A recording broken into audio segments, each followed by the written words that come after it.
Hello, everyone, as you come into the room. Thanks for making the time to join us this evening. My name is Michael. I'm the events coordinator and publicist at Annie Bloom's Books.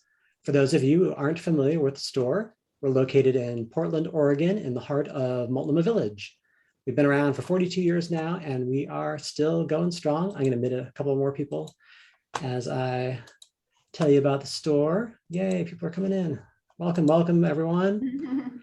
Our store is open to in-store browsing, full shopping. Masks are still required as they are throughout all of Oregon inside. We are open on weekdays from 9 a.m. to 9 p.m. and weekends 9 a.m. to 6 p.m. Our website is always open. You can shop day and night at annieblooms.com. We offer curbside pickup, in-store pickup, local delivery within 3 miles of the store, and a couple of different shipping options for those of you who are from out of town.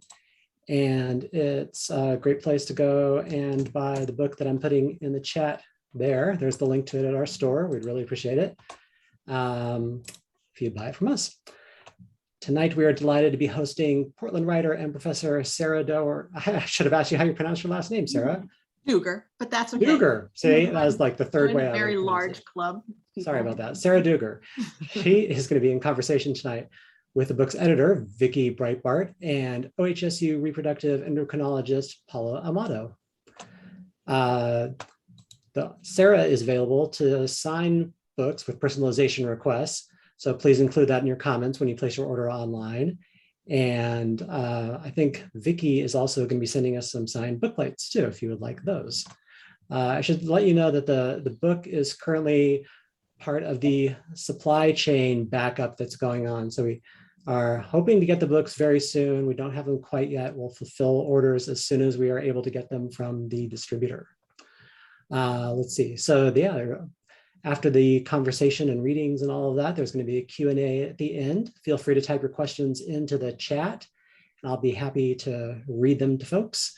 Or you can come up on screen if you're feeling brave and enjoy the pajamas you're wearing enough to get on screen and ask the questions that way. Let me tell you about the book tonight, Tick Tock. In this groundbreaking collection of essays, poems, and creative nonfiction, more than 29 writers offer witty and incisive insight into the unique experience of being or having an older parent in today's world.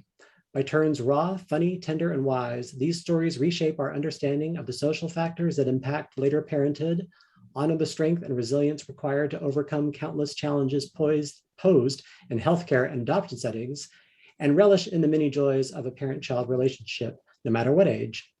Writers, child development experts, and older parents themselves, Vicki Breitbart and Nan Bauer-Maglin, I think Nan is here with us as well, have curated a collection that truly affirms and destigmatizes the act of becoming a parent over 40, whether by choice or by chance.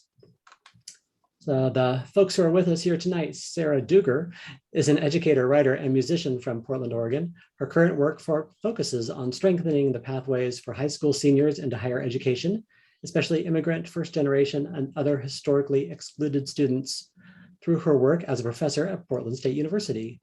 In addition to releasing 8 albums of music, she also helped found the Rock and Roll Camp for Girls, woo! Developed educational programs for unsheltered youth in the Portland area, and has written extensively about girls, music, and social change in both popular and academic venues.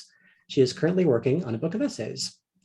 Vicki Breitbart, the editor, has worked on sexual and reproductive justice for more than 50 years as a program director, educator, researcher, and activist. Her writings on women's health have been published in several peer-reviewed journals. She has 2 adult children, one of whom she adopted at 55, and 2 grandchildren.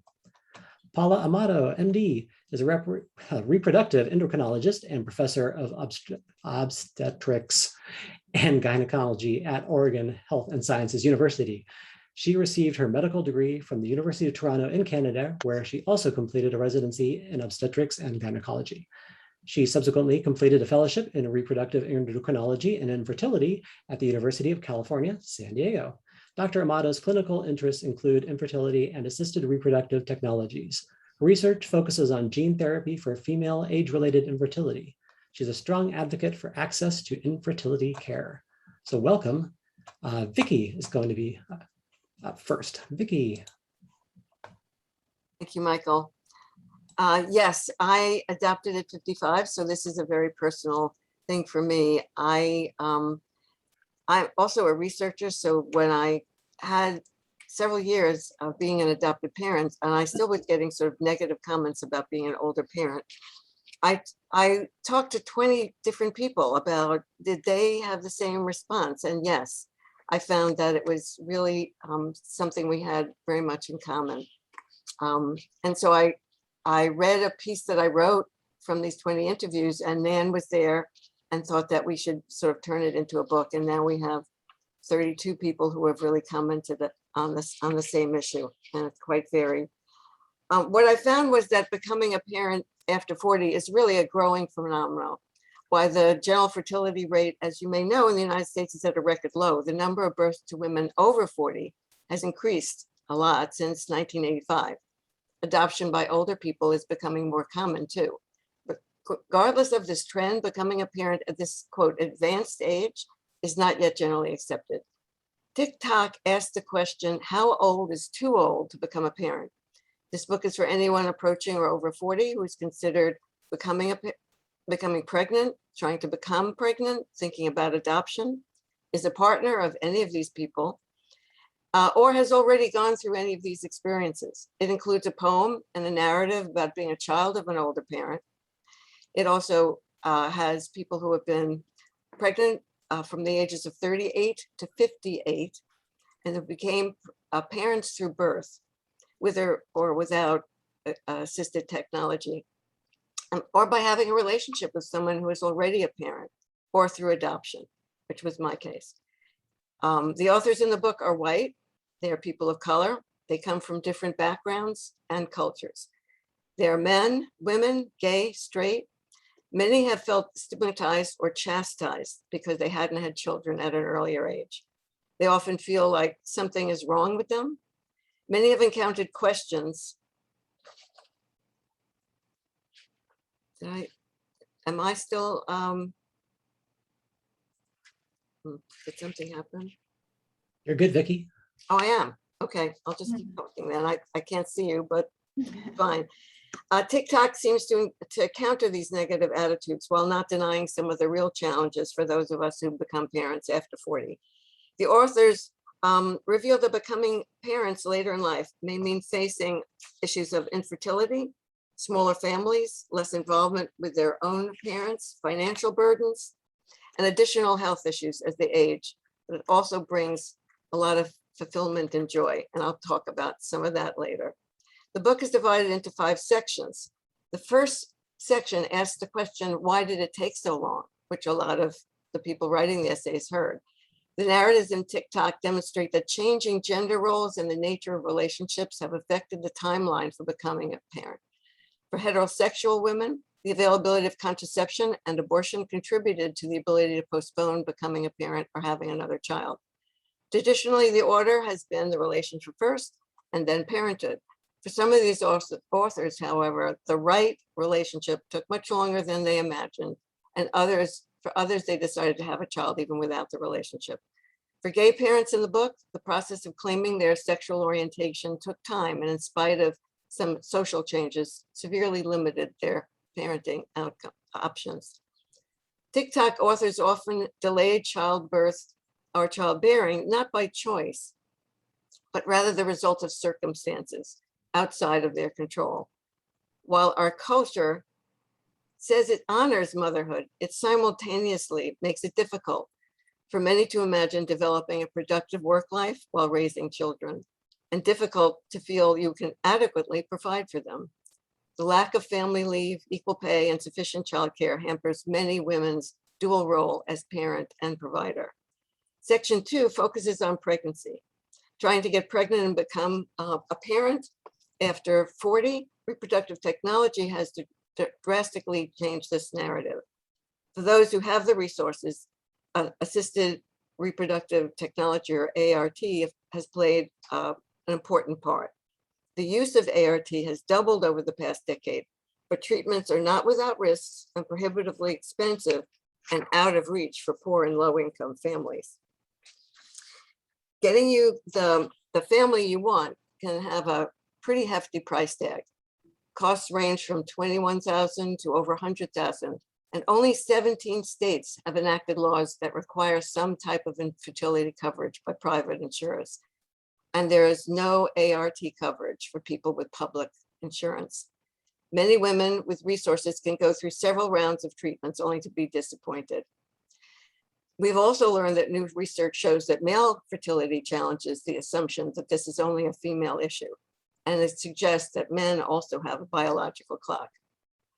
Section 3 in the book focuses on older individuals who chose to adopt after the age of 40, whether they went through ART and decided to stop, whether they didn't want to go through pregnancy, or whether they came to adoption after a major life event, which was true for me.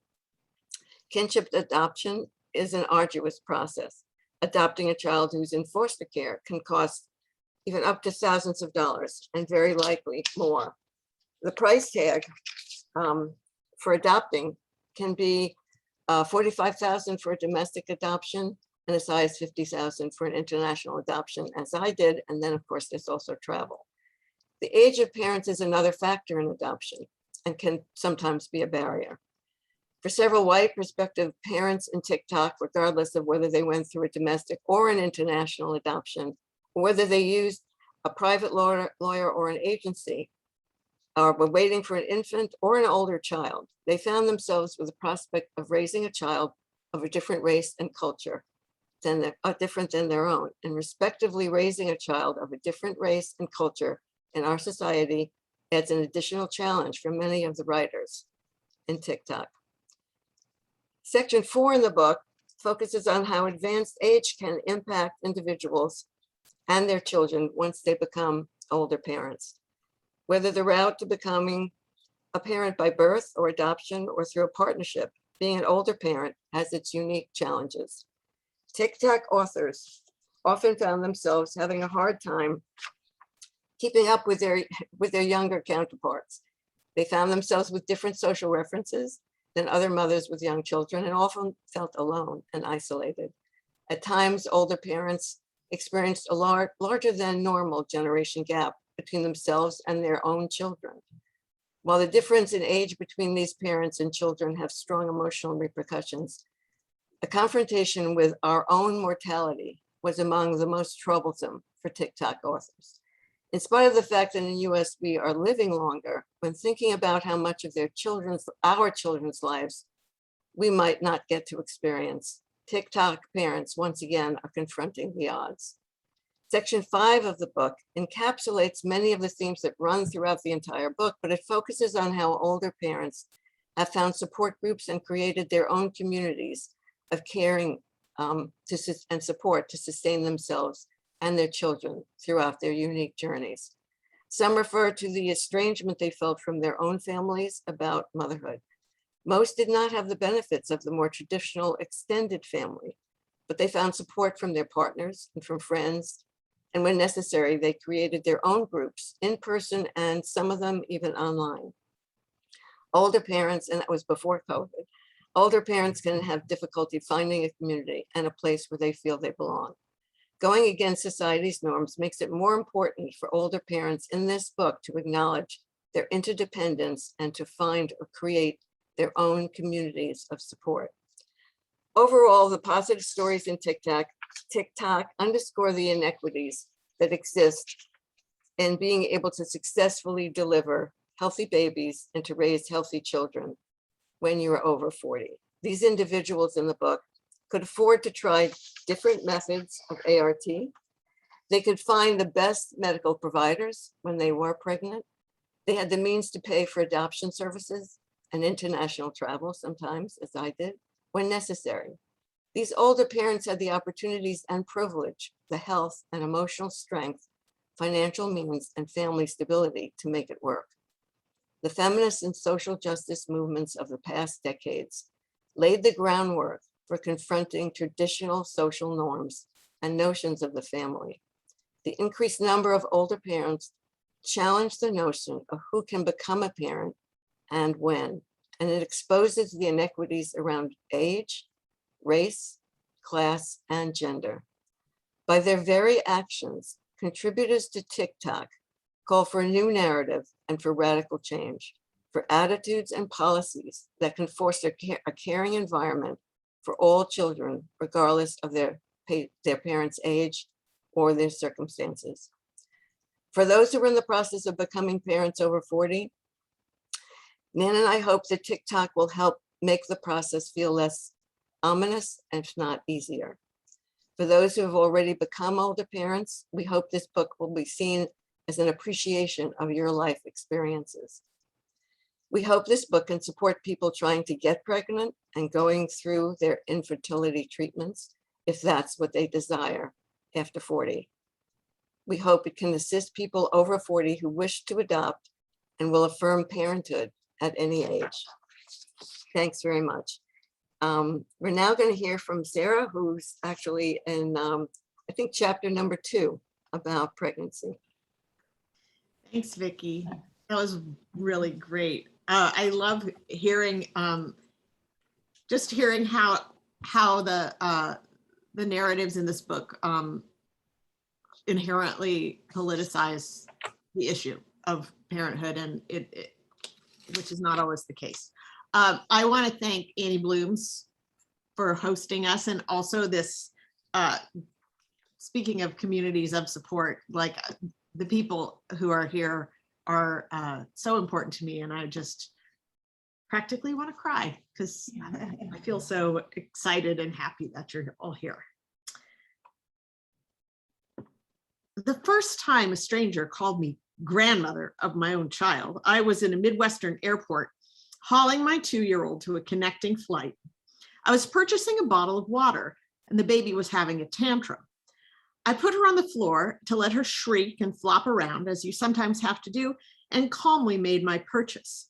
The clerk gave me a sororal smile, leaned over the counter, peered at my snotty creature and said, "Grandchildren are a handful, that's for sure. I've got 4 of my own." I smiled and I said, "Yeah, a real handful." Then I picked up my daughter, who arched her back and shrieked no again and again as we walked out. The clerk's misunderstanding of my relationship to my kid is one that will be repeated for the rest of my life, I'm fairly certain. This is one of the consequences of having my first child at 45 and my second at 49. You can be a grandma at 30. You can be a mom and a teenager. Saying that I have small children makes me seem younger to people. People have children during a wide range age, but our cultural conception of the correct age for a new mother is somewhere between 20 and 40. Someone might think I'm 50-ish, but when they see me breastfeeding, dial it back to about 45. Because I've never been a younger mother, I can't say what is different about being an older one. I can say that I did not seriously consider children until I was in my early 30s. I had the privilege of easy access to birth control as well as to abortion had I needed it. Not having a child when I was younger allowed me to focus on the things I wanted to do then. I got a doctoral degree, for instance. I traveled, lived communally, and toured as a musician. My initial plans for children with my then girlfriend were disrupted by a breast cancer diagnosis at 35. Getting a form of cancer that doesn't hurt except when excised has a different impact than other more sudden and exhilarating brushes with death. It exacerbates what I felt was impossible, that I would never live long enough to parent children successfully in a loving partnership. As I was dependent on this same philandering partner's health insurance for treatment, my approach to mortality was shot through with trade-offs. I could stay with her, keep the insurance, look away when she fucked other people, drink myself to sleep, and pretend I'd had a healing night's rest. Instead of compelling me to live each moment with a clear-eyed zest for life, I was a lackluster cancer battler. My alcohol dependence increased as my friends and family tried to rally me from deep depression.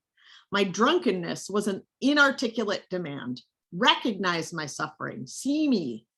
But no one could really see the cancer. My physical debilitation and drinking were read as a moral failing. I had radiation treatment on one cancerous breast and 5 years of estrogen suppressant tamoxifen, eventually, which puts you into menopause. Eventually at 40, I was in remission, and eventually I quit drinking. My children are the result of a partnership I never thought I would be so lucky to have with a man whose commitment to family matched my own. On our third date, when I was 41, we determined we'd have children. By the spring of my 42nd year, I was making notes in a book about Clomid mood swings and follistim, the drugs that stimulate follicles to produce multiple eggs per cycle. The reality is that even between 41 and 42, your reproductive odds drop sharply and your egg supply is low. We optimistically started with intrauterine injection, which basically saves the sperm part of the trip to the fallopian tubes.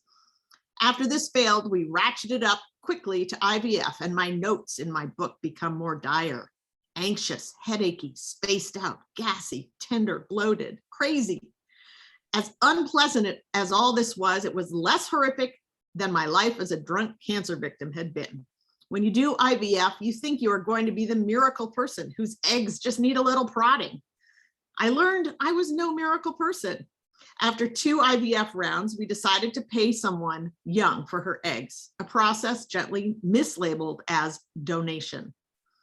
Through an agency, we chose a person whose family history did not include breast cancer, alcoholism, or mental illness.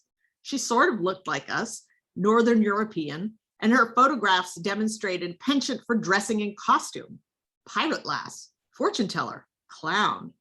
The reason that people value extremely good-looking, high-achieving egg donors seems strange to me, but the whole thing was very strange, so we thought we would choose someone who at least liked to have fun. We didn't know why she wanted to get paid for undergoing a physically uncomfortable, time-consuming, and in the scheme of things, not that lucrative process. Platitudes about helping others with the gift of life, maybe pay for college, or buy the best fortune-telling costume of all time. This mysterious blonde person had a crucial part in making our family possible, but I know her just from blurry snapshots on the egg donation database. She could just as easily be that person with the baby crying next time I board a plane. I know that I am more patient and tolerant of both my own foibles and the shortcomings of others than when I was young. And this is a very useful trait as both a parent and a person. I care a great deal less about what others think of me, but I care very deeply about the needs and opinions of my family. I'm more concerned with the regular practices related to health and well-being, and I prioritize this. I have very limited time to myself, but that time is exceedingly well spent. How others gauge my fitness for parenting is really their own concern, based on their own biases. If they choose to look upon the choice as unfair to my children, who will eventually, as we all will, become parentless, they need only to look to the experiences of people whose parents are already out of the picture because of fundamental disagreements, addictions, or tragic circumstances. Sometimes for millions of reasons, parents and adult children don't get along to the point of estrangement, and yet these people often thrive and make excellent parents themselves. How we lose and gain family is never ordinary. Motherhood has ushered in a sudden, unexpected connection to other much younger women with kids. I'm a college professor who works in a public high school teaching in a dual credit program, so I'm in regular contact with young people. This new specific closeness I feel to younger moms in my classes is not something I verbalize to them. It is, however, something I try to support structurally. I don't need to understand the details of their lives, but I want to use what small power I have to give them options. I can be in touch by email when they can't come in, for example. I can lend them a computer and encourage them to write about their experiences in the context of our class. I try to use my role as a teacher to help them value the work they are doing as moms and let them know that I see that work. I see them too. Maybe this identification is something like what the shop clerk felt when she treated me kindly at the airport. Sometimes when I tell this story, friends remark that I should have gotten angry about her assumptions. How rude, they say. Other times, my friends will reassure me that I don't look at all like a grandmother. But really, what does that look like? It was only this, I remind them. I was pegged for what I am, an older woman. Hers was a verbalized example of the ways in which we are all visual. We all use visual, socialized cues to size each other up and operate in the flow of received ideas of gender and role. To interrupt that and say, no, I'm not her grandmother, I'm her mom, would have rejected the kindness of the person thought she was offering? Do I have a responsibility to let the clerk know that older women can be excellent mothers? This must be proven only to my children. Do I have to represent and call her out on her assumptions about femininity or reproductive fitness? This would only cast unneeded doubt on the support she was trying to communicate. I choose to hold on to kindness, the kindness of this woman, not her misreading of the situation. Is it really on her that reproductive science is not cheaper and more widely accessible or more common? Is it her fault, after unloading Cosmopolitan and Shape magazines all day, that she might have a conventional assumption about age, reproductive capacity, and vitality? That she might view my slightly androgynous cardigan wearing and graying form as grandma? I came to understand the airport incident as a consequence of my unique path. I will be misread, and my experiences will be assumed, unseen, unknown. Contained within this path is an opportunity to experience deep empathy and connection. In that harried airport moment, when I put my child down on a dirty floor and let her scream, making everyone uncomfortable, it didn't matter what people thought about me or my role or my family. For her part, the clerk's comments suggested to the other people, who were likely uncomfortable or irritated by us, that it is difficult to care for a screaming child and that a screaming child is not out of the ordinary. She signaled that she knew this was a challenging situation for any person and that she saw my work. Grandmother or not, I was seen. Thanks. I'm going to pass the baton over to Vicki, who's going to read a part of her amazing essay in the book. Thank you, Sarah. Thank you for your humor and for the kindness that you stressed in your essay. So important. As I said, this is a very personal essay. I read it today, and once more, it brings tears to my eyes. I hope that doesn't happen while I read it to you all, but you will understand with the same kindness that Sarah talked about. They say that the loss of a child is by far the greatest loss. They're right. I have lost parents, grandparents, other family members, but the loss of my daughter was by far the most painful. Disastrous, crushing, overwhelming, hardly describes it.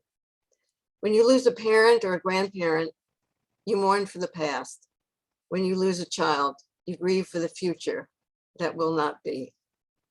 I lost my 24-year-old daughter, Leela, in 1995, the same year my father died, but her death was sudden and unexpected. My daughter and I had a very deep connection, so much so that when she was in college and after she graduated, she became a family planning counselor and went to work in a reproductive health center. I'd been working on women's issues for a long time, specifically reproductive health. She was working as a counselor in a clinic, actually, when she decided to take off a cross-country trip to figure out what would be her future. She knew that reproductive health was the field that she wanted to work in, but it wasn't clear as to what role she wanted to play. Her trip cross-country with a college friend was a time to think about that work and what she wanted to do, or go to a graduate program if that was possible. The trip was her time to explore and think about her possibilities. It had been a very wet summer. When she and a friend arrived at Glacier National Park, it finally had stopped raining after several days of bad weather. She was hiking on one of the most scenic trails in the park when she stopped for a break, but it was there that she was struck by a rock from an avalanche. Her death is listed in a book about the tragedies in the park, and she was only one of 10 who died this way in over 100 years of recorded history. For me, it was unimaginable. My grief was devastating. I knew that there were two paths after her death. One led to bitterness and despair, the other towards healing. I chose the latter. I quickly became immersed in several efforts to heal from the trauma. I set up a fund in her name that was dedicated to making grants to young to young women doing important work in reproductive health, much like she was doing. I quit my research job and began to work more directly with women again. I went back to work in a reproductive health center, much like the one she was working at when she left for her trip. Soon after Leela's death, I went to a fundraising event given by a woman working on climate change. She mentioned that she had lost her son and talked about how adopting a child had helped her to heal. The lecture was about climate change, but all I heard was about her trip to Costa Rica with her son that she had adopted after an earlier child's death. That made perfect sense to me. My quest began. I remember when I expressed the idea of adoption for the first time, I was 53. It had been a year or so after Leela's death, and I was at dinner with my husband, Dan, and two of my lifelong friends. They had all been there the night I learned of Leela's death. When the conversation came around to what I was doing, I told them that I wanted to adopt. I had mentioned it before to my husband, who had responded cautiously. My friends laughed, but they indulged me, and that what they imagined was my fantasy, and politely smiled as they left. I was the only one who took it seriously. I soon learned of the many hurdles involved in adoption, especially at an older age. First were the questions about my motivations. Was I looking for an adoption to deny my loss? Was it a way to bury my grief? I carefully looked at my motivations. And one of the things my daughter Leela had taught me was to treat everyone as a unique human being. I had learned to treat my son and daughter as distinct individuals, to not compare them to each other. So why would I do that to a child that I adopted? This would be my promise to Leela. I was not starting over. I was starting a new beginning. Many of the questions about adoption had to do with my age. Was I too old to adopt? Can I handle an infant? Was it fair to have a child as an older parent? My son Josh was the most upfront and honest about his reservations and questions about my taking on this responsibility. Was he ready to be an older brother or a caregiver if something had happened to me? He was concerned about the adoption and what it would mean for him, for our relationship, and what it would mean for me. In the discussion, we talked very frankly about future possibilities. Was he concerned about how adopting a sibling would affect his relationship to me? Yes, it would change, but it didn't come from any lack in my relationship to him. My love for him would never be lessened by a sibling, as it had not been lessened because of his sister. His questions came from a very compassionate and caring place. Would I have the energy that it would take? Did I have the resources? Would I have the support I needed? He helped me to realize that his dad and I hadn't figured everything out before we had him and his sister. And you figure it out as you go along. I never wanted to adopt because my son wasn't enough. And I wanted to make that clear. I wanted to adopt because he was everything. In fact, I realized that parenting him and his sister was and is literally at the heart of who I am. I love parenting. Watching an individual evolve in her or his true self is the most exciting creative activity I can imagine. It was clearly the most important, hopeful, and successful thing I have ever done. When I'd raised him and his sister, I had to find the resources and support to make it work. And my son agreed, and it turned out pretty well. He actually helped me see that although it would be difficult, I had a lot of supports in my life and that I could make it work. Then there were questions about why I wanted to adopt a girl. This was never a question for me from my first feeling about adopting. I wanted to adopt a girl. I had raised a magnificent son who clearly embodied the best of what a young man could be. So why a girl? I had worked so long trying to ensure that girls could realize their own power that I believed I had a lot to offer a girl.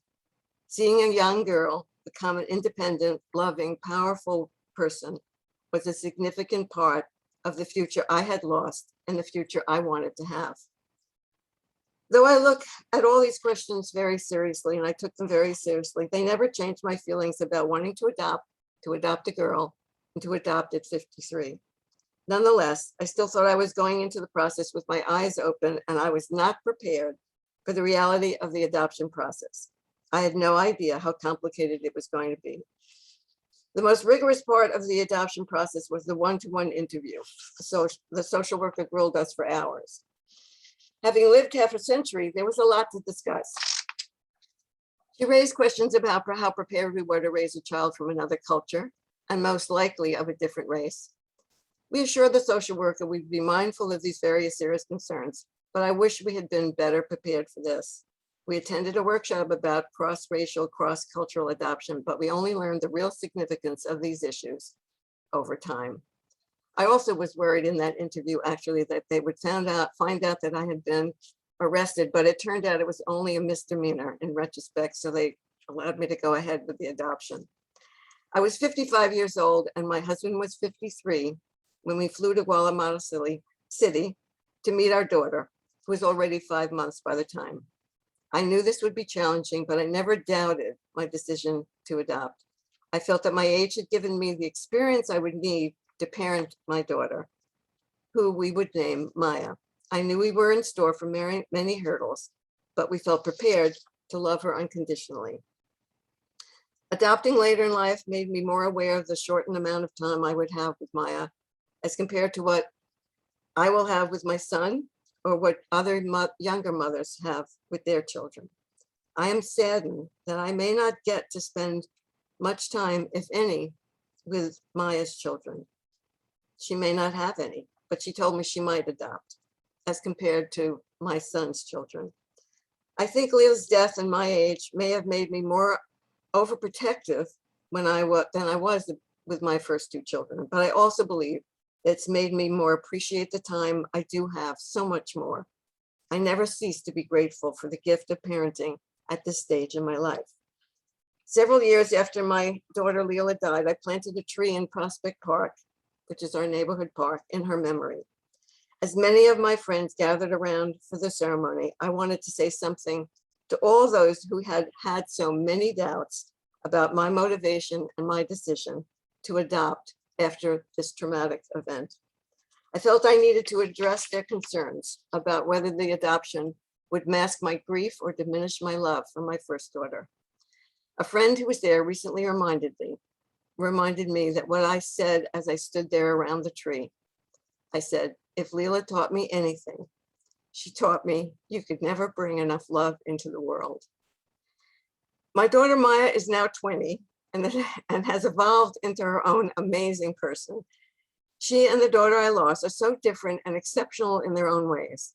I've talked with Maya about being Latinx and adopted and how they're part of her identity, but I'm not sure I will ever completely know how adopting her later in life from Guatemala has affected the person she has become. I do know that I am sad when I think about some of her life's milestones that I will miss because of my age. Yet I also know that parenting her was giving me some of the most meaningful and wonderful moments in my life. She is living proof that grief can be turned into joy. Thanks. Thank you for the opportunity to share that with you. We're now going to hear from Paula, who's going to talk more about the fertility issues that Sarah brought up. Thank you.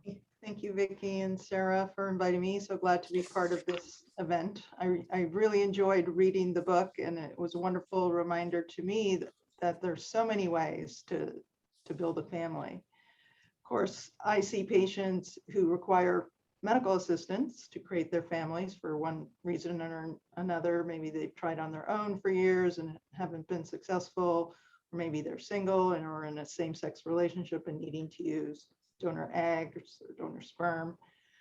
But I can honestly say it's one of the most rewarding jobs in the world. And I feel privileged to develop those relationships with my patients and to join them in their journeys, which are not always successful, of course, but I'd like to feel that I'm, a source of expertise and support during their journey. As Vicki mentioned earlier, women are waiting longer to have children, to pursue education and careers, which is all great. But as you probably know, fertility declines quite remarkably as women get older. Of course, there's lots of people who get pregnant, no problem, in their late 30s, early 40s. But statistically speaking, it's definitely a lot harder.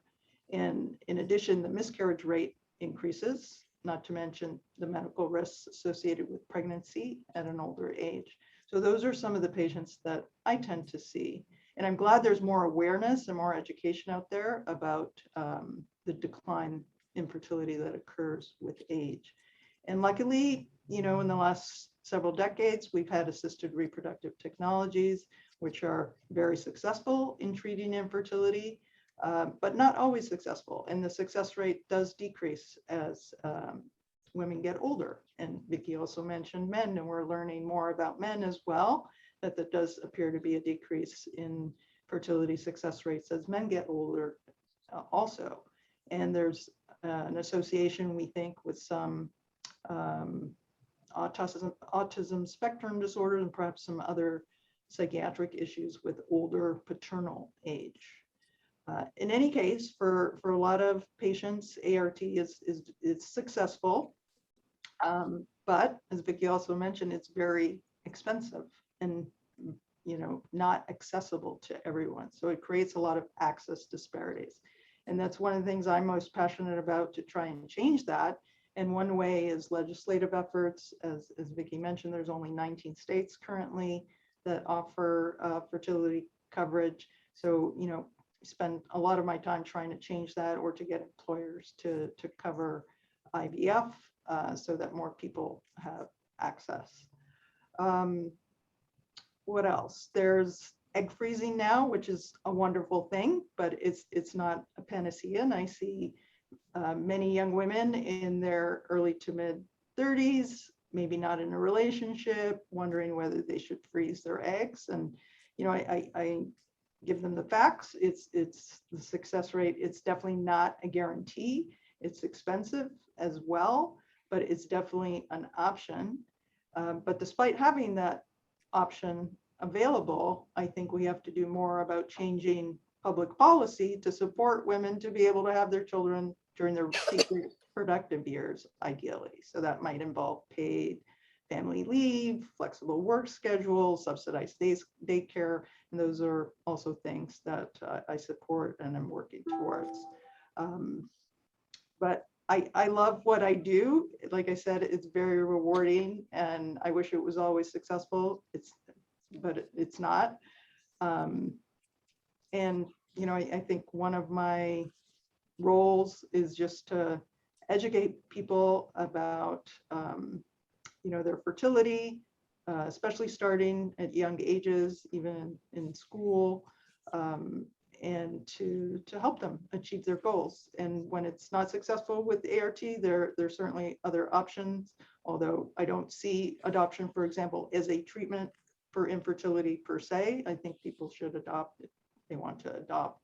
But it's such a personal choice. And if you're, I, like Vicki, have been involved in reproductive justice issues and reproductive autonomy.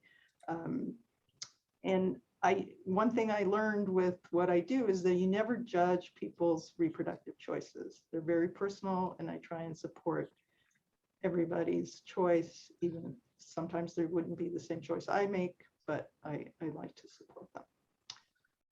Anyway, I think that's all I have to say. I didn't have a reading to contribute to the book, but I look forward to your questions, which I think Michael is going to help us moderate. Yeah, fire away, folks. Feel free to type them into the chat and I will read them. Or if you want to raise a hand, we've got a couple of screens here, so it might be challenging if you pop up on screen, but however you'd like to ask would be great. I'll find you.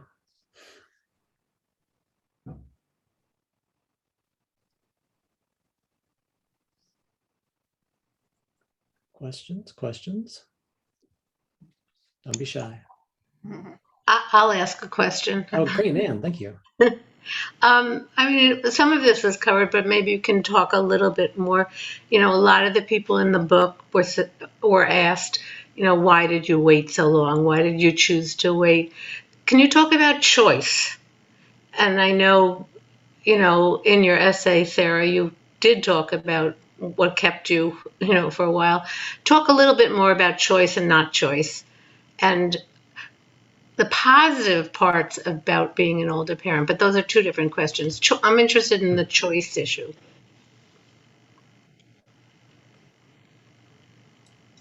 That's an interesting question, Nan. because it was, it didn't ever, for me, it never felt in my 20s like that was like getting pregnant and having a family or having babies was really a choice. Like I didn't feel like it was a choice for me to do that at that point. Then when I started to come around to like thinking that was what I wanted to choose, then I got cancer. So I was like, shit, what am I going to do? But I was also in lesbian relationships for a while. And that was also like a big barrier, right? To having a family in whatever that was, 98 or something. It was not as mainstream or something. I don't know. I think that the waiting had more to do with like a maturity level for me, and then this problem with cancer, and then sort of coming out of that event. So it was pretty personal. I don't know that that's necessarily like you can draw a lot of conclusions from that particular narrative, but I think for me in my 20s and for my peers, some of whom are in this space right now, like that in your 20s, why would you get married and have a baby? Like that's like the exciting and productive part of your life, right? Crazy part of your life. Like, so it never even really, it wasn't really an option in my world of choice. We have a question in the chat from Trish. Do any of the speakers have any advice about getting through the ups and downs of the journey, keeping yourself sane and finding joy in life? It's so hard. Oh man, it is so hard. I mean, the journey like that's the questioner did not specify a journey, but if the journey is IVF, that's one really challenging journey. Oh yeah, Resolve is a good space, although lots of Christians in there. I think talking to people who barely remember, who experienced it but barely remember. I think the person who really gave me the most like oomph when I was on this journey was somebody who was like a friend of a friend of a friend who was like had like 2 8-year-olds or something, and I called them up and I was like, what was it like when you were crying and asking them all these questions, and they were like, I can't even really remember. We're just parents now, and I was like, oh, okay. So like I can look past this experience into another experience. It may be a child-oriented experience. It may be a not child-oriented experience. I can't control that. So that was helpful, talking to people. And I'm always available to talk. I love talking about this stuff.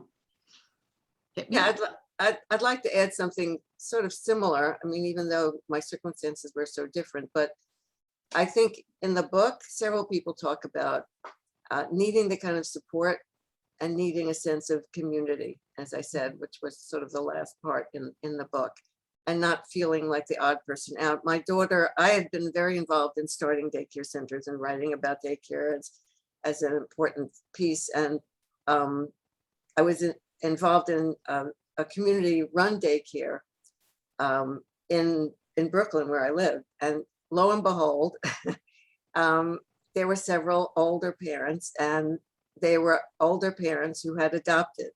And having them in my circle of friends and talking about those issues and talking about our kids really made a lot of difference. And I think that all along it was finding people who could really hear me, listen, tell me, and speak to these issues was really the most important thing to get me through this journey, which continues to this day. Danna. I want to thank you all. It's so, can you hear me? Can you hear me? Yeah. Yeah.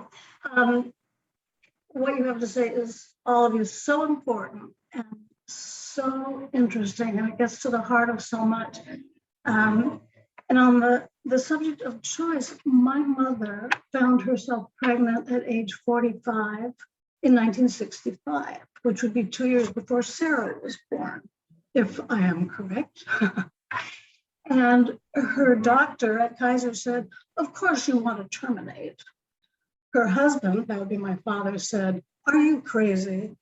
And my mother's brother said, aren't you embarrassed? I would be mortified. And my mother said, am I going to keep this baby? Hell yes. And so I have a baby brother. But there seem to be so many more options now than there were back then, or at least the pressures are different, to put it that way. So it's very interesting to hear you talk.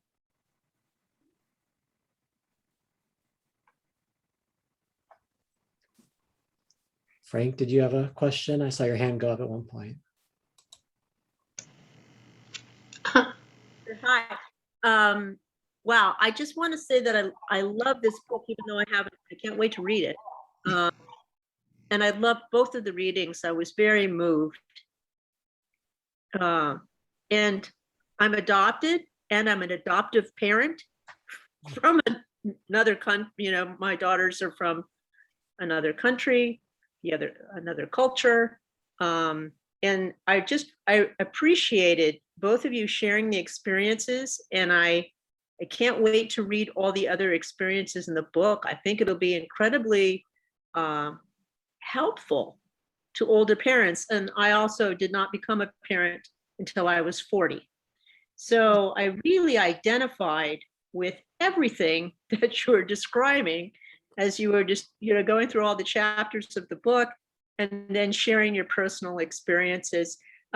Vicki, would you share a few international surprises with adoption that you didn't expect on your journey? Because there were a few for us. And, my experience was I stayed at home. We had to be in the closet to do this international adoption. My partner went, and she had the adventure, and I got everything ready at home. But I'm sure, I don't know if you went with a group or where you went individually, but there's all kinds of surprises along the way on that path. Yeah, absolutely. Many, many, many. Just a couple. One of the biggest surprises was that part of the reason I also chose to adopt is I had a friend who adopted from China. And so when I went to the agency, that was my first. In fact, I had already picked out a name and so forth. And I learned that because my husband and I, our aggregate age was over 100, they would not accept us.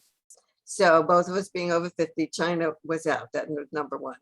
I think the other thing that was really fascinating to me was when I was down there, I guess for the first time, and I met Maya for the first time, we had a wonderful time sort of exploring the city, even though we passed by a lot of men on the corner with machine guns, because it was quite a very strange time. We had a wonderful time, but we came back, and after I gave her a bath in the sink, she started to cry endlessly. And I had 2 kids. I thought I knew every trick in the book. So I tried every single one of them, and it didn't work. And I turned on the TV, which was another trick. But on the TV, Ricky Martin was singing in Spanish, La Vida Loca. And as soon as she heard the Spanish, she stopped crying. So it was also a surprise to me, how visceral that whole experience was for her, probably. And I really tried to pay attention to all of those issues throughout her life, how she experienced adoption almost in her being, and I had to be respectful of that.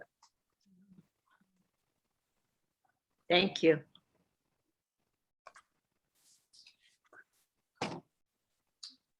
Other folks have questions?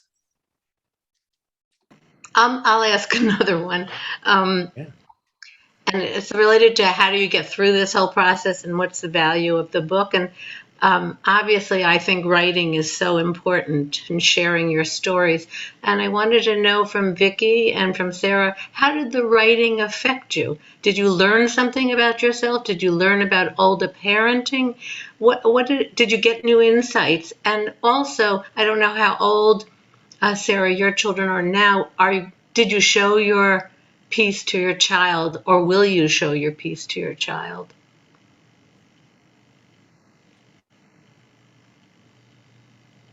My children are 5 and 9 now, and I haven't shared this piece with them. But the process of writing, writing has been like a very central piece of how I make sense of the world for my whole life. So, but figuring out how to tell this story in a way that was about more than my suffering was really important to me, and really important to the process of understanding, and also giving giving the reader some sense of hope, of connectedness to this very weird experience that I have and am having, which is actually really very common. You know, the problems or the challenges of parenting are not amazingly unique in general, unless you like give birth to Mozart or something, right? But so it's pretty like normal stuff. But every person experiences their family life and their world as so unique and precious, and I wanted to be able to sort of, and I continue to want to be able to write about that in a way that makes it something that is interesting and potentially useful emotionally, intellectually for other people. So that's sort of where I find my center for writing with it. I think I have some very similar feelings. As I said in my piece, it was either I could wallow in the trauma, or I could choose to go forward. And writing about it has really been an incredibly healing process. And I've heard that from many people, that writing and seeing it in a different context can really help. And I did share it. My daughter's older. She's now 22. So I did share it with her. And actually her response was interesting. The only thing, I mean, she said to me that she found it very moving. And we have not discussed the details of that or exactly what she means, but we have discussed the issue of adoption in a variety of different ways. And that may have triggered some of the issues that came up. A little bit about my being overprotective, for instance, about her being shy, and what does that mean? So some of the issues have really come up. But I've started to write much more about a variety of different experiences in my life. Actually, I started writing a play about Leela's death, because its plays seem to have also very, excuse the pun, but dramatic impact. So yeah, it's been very healing for me, very therapeutic.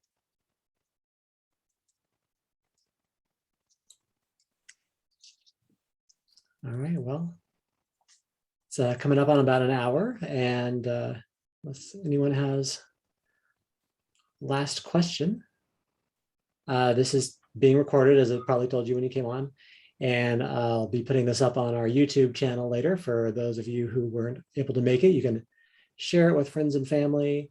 I'll have that link up on the same website on our calendar on the website, so you can follow it from there. Probably later this evening. And I want to thank everyone who participated and attended the event. It was really great. Thank you so much to everyone. Thanks, Michael. Thanks for hosting. Yes, thank you. Thanks for having us. Wonderful to share it. Thank you. Have a good night, everyone. Thank you so much for coming. Thanks.